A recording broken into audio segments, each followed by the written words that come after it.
Você está participando agora da Terça-feira Teresiana com a série Santa Teresinha, Centenário de Canonização.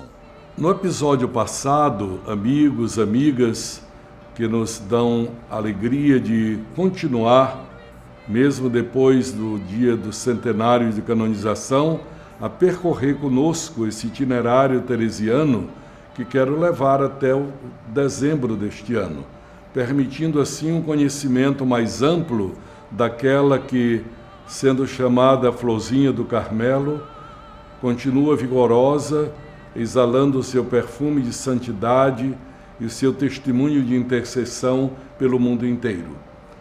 Eu queria lhes convidar hoje a estarmos no Carmelo, onde ela viveu durante os últimos 9 anos da sua vida. Pois bem, naturalmente vem sempre a pergunta: o que é Carmelo? Uma boa pergunta.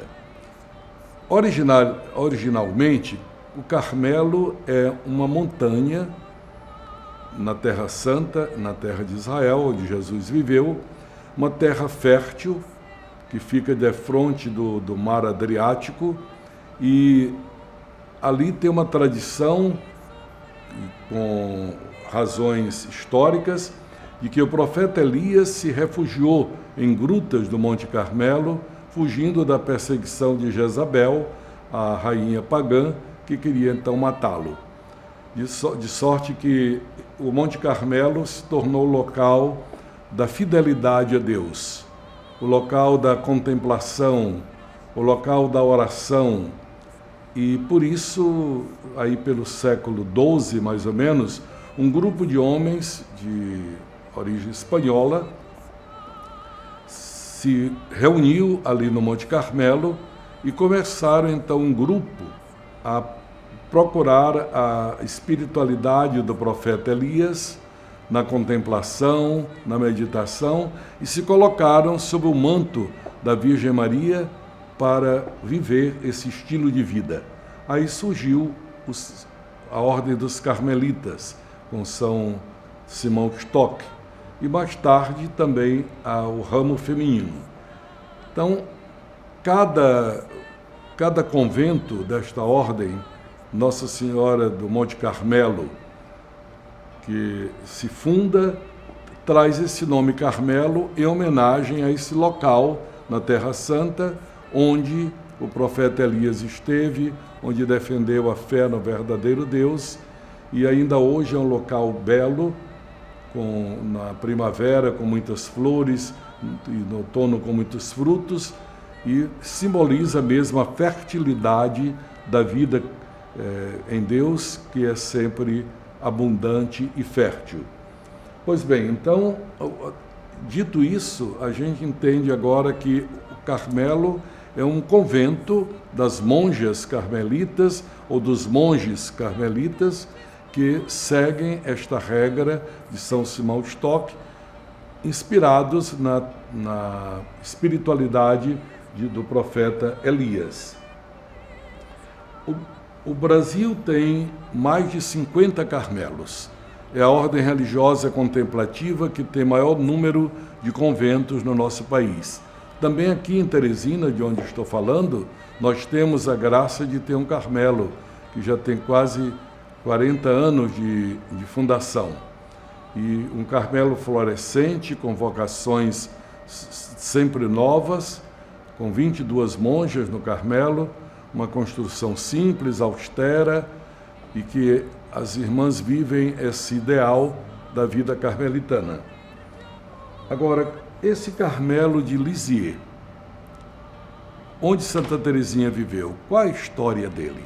É isso que quero lhe convidar a percorrer com certa brevidade, mas também com alguns detalhes, porque nos ajudarão a compreender a grandeza e o significado deste Carmelo habitado por Santa Teresinha no século XVIII e XIX. É interessante a origem desse Carmelo. Em Havre, uma cidade da França, havia 2 moças que tinham uma saúde frágil e tinham dificuldades para o trabalho, para o desenvolvimento de uma vida normal. E elas desejavam ser carmelitas. Uma se chamava Atália e outra Desiderata. Elas bateram a porta desse Carmelo, pedindo entrada, mas, dada a sua saúde frágil e as penitências que eram feitas na época no Carmelo, a superiora as aconselhou a procurar outra congregação.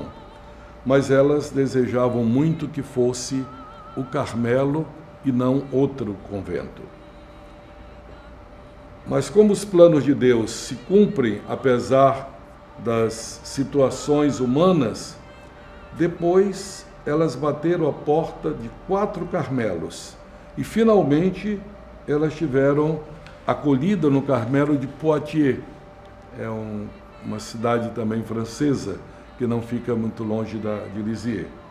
Elas mesmo adoentadas, mas elas foram acolhidas e nesse Carmelo elas iniciaram a sua formação para a vida religiosa em 1837.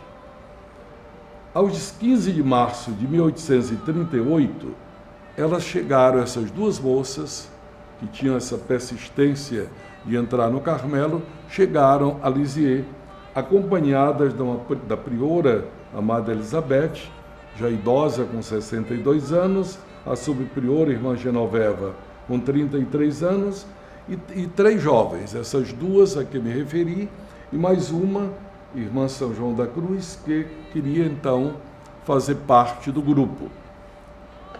Em 1842 morre a priora e a irmã Genoveva, que era subpriora, assume e praticamente ela é considerada a fundadora do Carmelo de Lisieux. Ela começou o seu priorado logo depois da morte da sua antecessora e foi até 1886. Santa Teresinha ainda a conheceu dentro do Carmelo e tinha por ela uma grande estima e veneração, porque essa irmã Genoveva mostrava mesmo que tinha uma vida de santidade profunda. Então, com muitas dificuldades financeiras, o Carmelo foi sobrevivendo e foi se ampliando. Em 2008, eu tive a graça de entrar nesse Carmelo, no interior do Carmelo, que é um privilégio para poucos. Eu me vali do bispo da cidade e ele então me facilitou essa entrada. Um Carmelo pequeno, austero, muito austero, e foi construído pouco a pouco com imensas dificuldades, porque anos atrás tinha acontecido a Revolução Francesa, que tinha arrasado praticamente a igreja, e então havia muita dificuldade em matéria de construção e de tudo que fosse religioso. Eram os desdobramentos da Revolução Francesa. Com muita dificuldade financeira, o Carmelo foi sobrevivendo e a atual capela, na qual Santa Teresinha pisou e onde ela depois viveu, os 9 anos de Carmelo, ela foi inaugurada no dia 6 de setembro de 1852. Lembremos que Santa Teresinha entrou no Carmelo no dia 9 de abril de 1888, portanto, mais de 30 anos depois. Não obstante a situação difícil e os começos tão cheios de provação, por causa da ligação de Dom Lefebvre com o Carmelo, ele conseguiu que fundasse um Carmelo na Indochina e em Saigon, isso na Ásia. Quer dizer, a França, daquele pequeno Carmelo de Lisieux, vai então mandando para a Ásia. De modo que esse Carmelo já nasceu com uma vocação missionária, como é típico de Santa Teresa. E Santa Teresinha absorveu muito esse espírito missionário que já tinha na sua família e foi desenvolvendo através da sua vida carmelitana. Nós vamos ter, como nos outros episódios, alguns vídeos que gravei dentro da capela e da sacristia do próprio Carmelo, na frente do Carmelo, e você poderá ver então aquilo que se pode hoje ver desse local tão marcante para a espiritualidade teresiana. Para concluir o nosso episódio, vamos então, como de costume, invocar a bênção de Deus. Pela intercessão de Santa Teresinha, que vos transmitiu através da pequena via a experiência do amor misericordioso, possais entrar no reino do céu, preparado para os pequeninos e humildes de coração.